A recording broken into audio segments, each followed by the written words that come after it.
Hello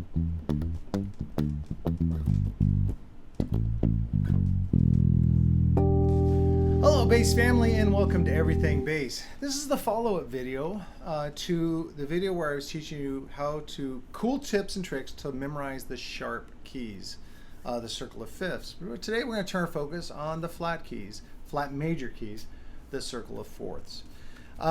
If you haven't seen that one, you may want to go there first, because a lot of the foundation that I set up on how to memorize I'm going to refer to, and I just want to make sure you're getting the complete picture.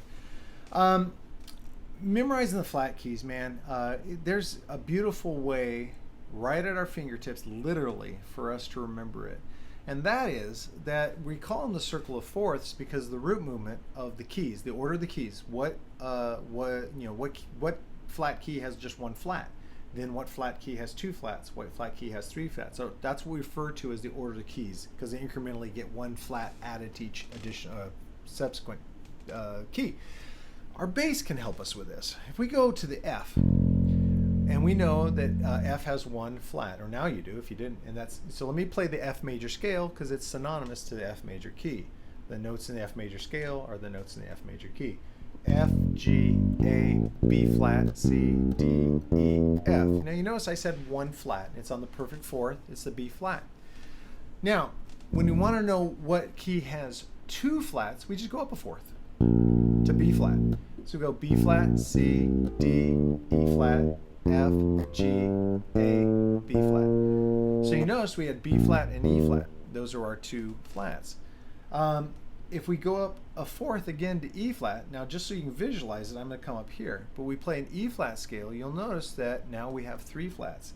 E flat, F, G, A flat, B flat, C, D, E flat.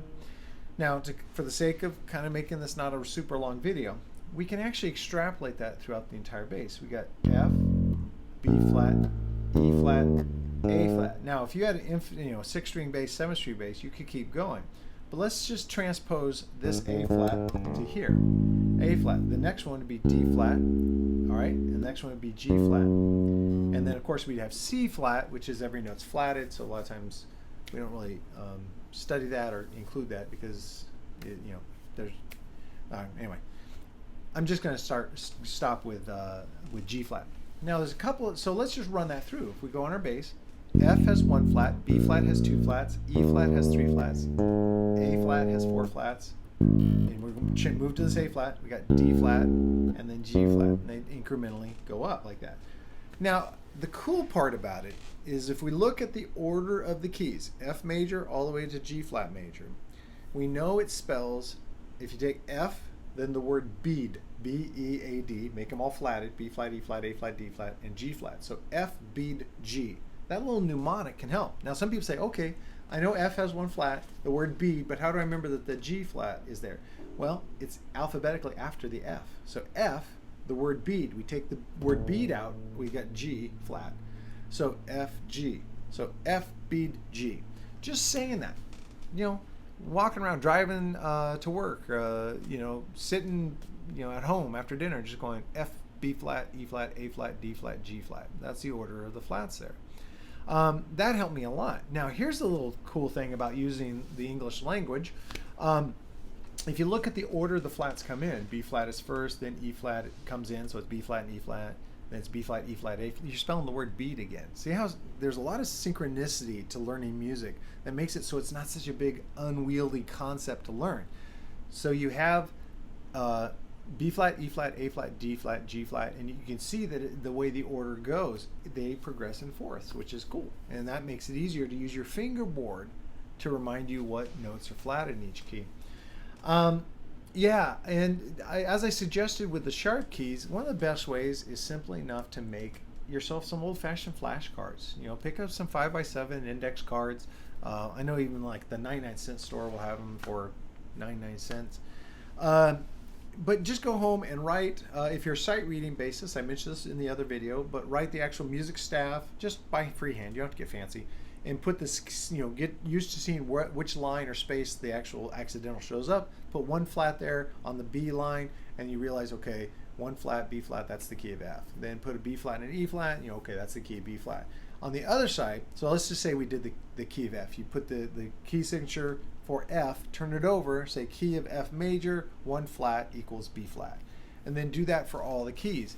Now, when you're going through the flashcards, as I mentioned in the previous video, like pick a same, like nighttime or whatnot, or right before you go to bed, pull them out, and anytime you get one right, take it out of the deck so that you're paring down to just the ones that you seem to be tripping over. And you'll find that by isolating out the ones you know really well, you can focus your attention on the ones that need more, kind of attention. And when you get all that done, then you're going to be able to put them all together, and you're going to probably run through them. I said previously that it took me 2 days. 2 days doing the flashcards. I had them all memorized. Now, if you're not a sight reading bass player, just write F major on one side. The other side, write 1 flat equals B flat. And go through the entire key signatures that way. Now, once you've gotten the circle fourths done and you already did circle fifths, then you're going to take your flashcards, put them all together, and make a huge deck, and then do the same thing. Take out ones you get right the first time, so you're paring it down to just the ones you need to work on. Now, on my Patreon page, the link will be in the description below. That'll take you right to my Patreon page.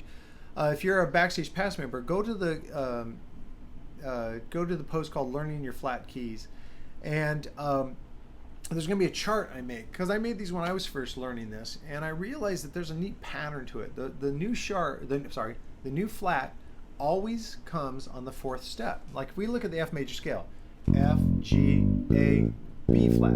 All right, that's cool. So if you look, all the subsequent keys, the new flat always comes in on the perfect 4th. So that helps you find that, and that helps you memorize it. After, so I did F, and the key of F has 1 flat, B flat. That B flat becomes the root of the next key. See how simple? They all tie together. It's like a daisy chain. So then we got B flat, C, D, new flat, E flat, F, G, A, B flat. So I know that the new flat came in on the 4th step. It's an E flat. That becomes the root of the next one in order. See, I just love that there's a logic to learning these. At first, I thought this is going to be hard. And then I started seeing all these cool patterns and things, and it really made it simple. The other thing to remember, just with as the same with the circle fifths, the sharp keys, once a note is flatted in the progression of the keys, it stays flatted. Once we flatted this B flat for the key of F major, all the other flat keys have a B flat in it. When we add the E flat to it, in the key of B flat, we have B flat and E flat. All the subsequent ones have B flat and E flat. See, it's not like a whole new set of notes you have to memorize. It's very relatable. It's very attainable.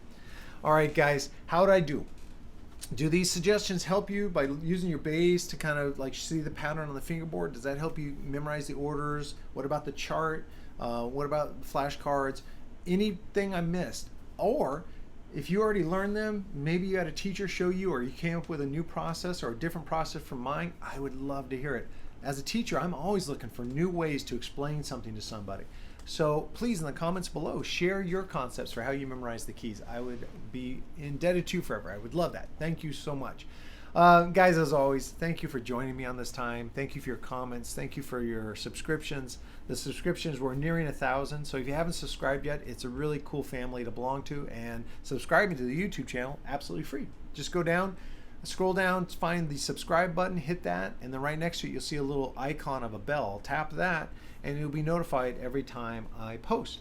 And I would sure as heck love to have you join the family in that aspect, and share, give me comments, give me suggestions. This all video series about sharp keys, flat keys, circle fifths, circle fourths, all that came because someone said, hey, how can I learn the key signatures better? And I thought, wow, I can actually teach on that. So is there something you're missing? Is there something you don't understand about music theory that maybe I can help out? Something I don't understand about, maybe you watched a bass player and he or she did something and you're like, wow, I would like to work on that. Let's get into a conversation. If you don't feel comfortable in comments below, just email me directly, dtitus@daletitus.com. Man, thank you guys so much. I'm so excited to be doing this channel with you guys, and I look forward to the time we can hang together. Thanks, man.